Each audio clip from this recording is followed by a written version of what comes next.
Thank you, Heather. Good afternoon, everyone. I am Michael Secora. I'm Chief Financial Officer here at Recursion.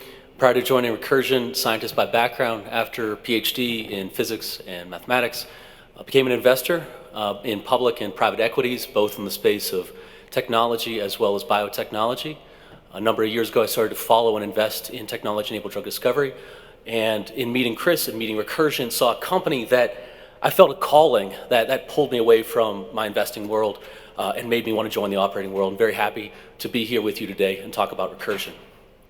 So as you've heard today, Recursion has been operating from a position of strength and prudent expansion. And that has been able to drive value across our clinical pipeline, our preclinical programs, our partnership opportunities, our platform, and our data. And we have been able to drive that value from a position of financial strength. We're at the end of 2022, we have finished that year with approximately $550 million in cash and cash equivalents, and approximately $275 to $295 million in operating costs and expenses. Now, based on current operations of the company, we project relatively flat operating costs and expenses in the near term.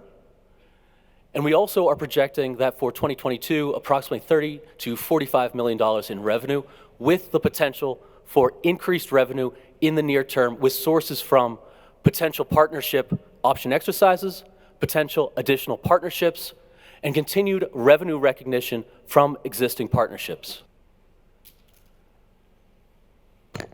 So as you've heard today, Recursion has been uniting the worlds of technology and biotechnology in its philosophy, in its capabilities, in its operation, and its value proposition. But we have also been uniting the worlds of technology and biotechnology investing. Since its founding into its Series A, Recursion has been uniting these worlds because the space, I believe, of technology-enabled drug discovery requires the inclusion of these worlds. It requires the mind share of these worlds to have the potential disruption that we believe it can have. Now, what's shown here below is a number of investors who have supported us from our Series A to our present day. And we are fortunate to have a number of these investors here with us today. Of all of you, just want to say a big thank you for your support of us, for your confidence in us, for your willingness to be company builders with us. And in that, we look forward to engaging with you as we together, this broader Recursion community. You're sitting in the seats that we sit at. You've been in this facility that we are able to inhabit each day.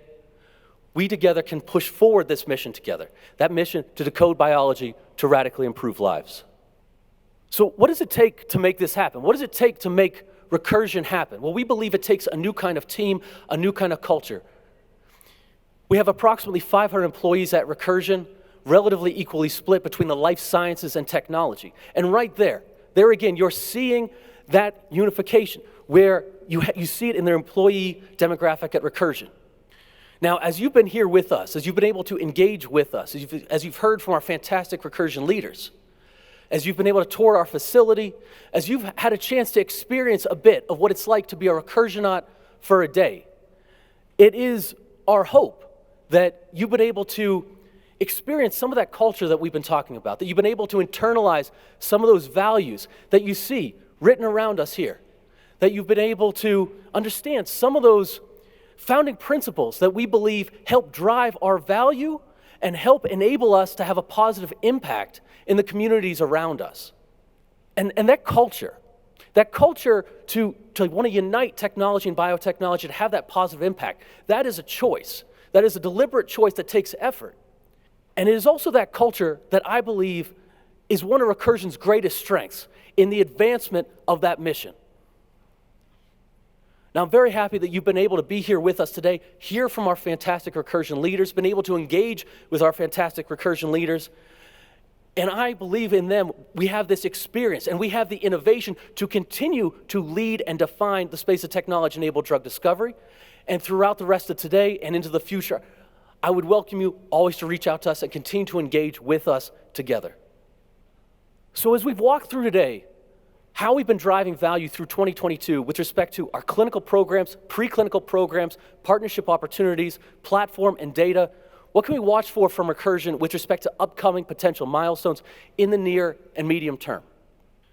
In the near term, there is the potential for option exercises for partnership programs. We just heard from Matt how we've been operating against our Bayer partnership and our Roche Genentech partnership. There is the potential for option exercises for map building initiatives and data sharing. Also, we just heard about our Roche Genentech partnership, and earlier today, we heard in 2022 how Recursion had produced over 500 billion iPSC-derived neurons.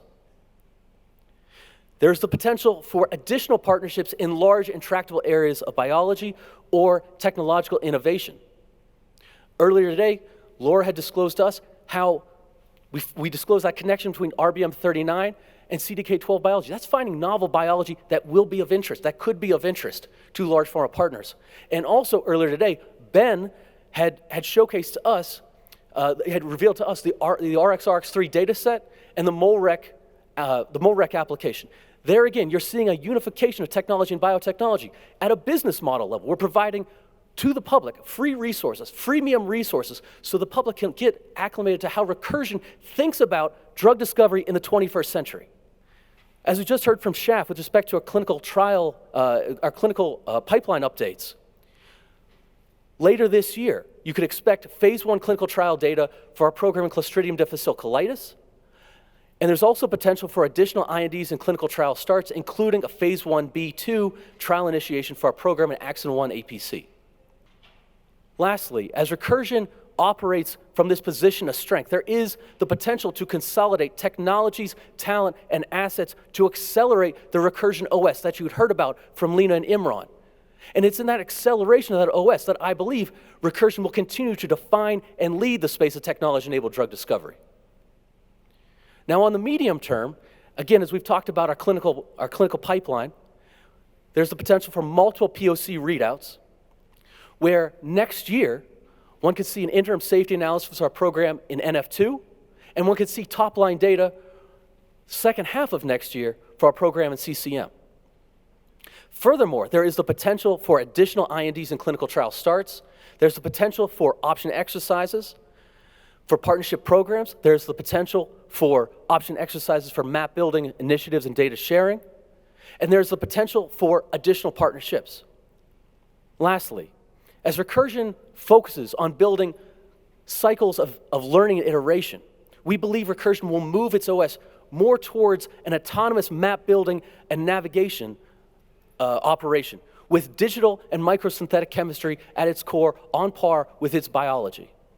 So as you've heard today how we've been driving value through 2022, and now you've just heard how we are positioning the company to drive value in the near and medium term, I believe all of this together highlights a maturation of the tech bio value proposition, where there are multiple cycles of learning and iteration across biology, chemistry, technology, all of those cycles coming together that I believe enable Recursion to increasingly provide an enterprise-scale, data-driven, full-stack solution for drug discovery, development, and beyond.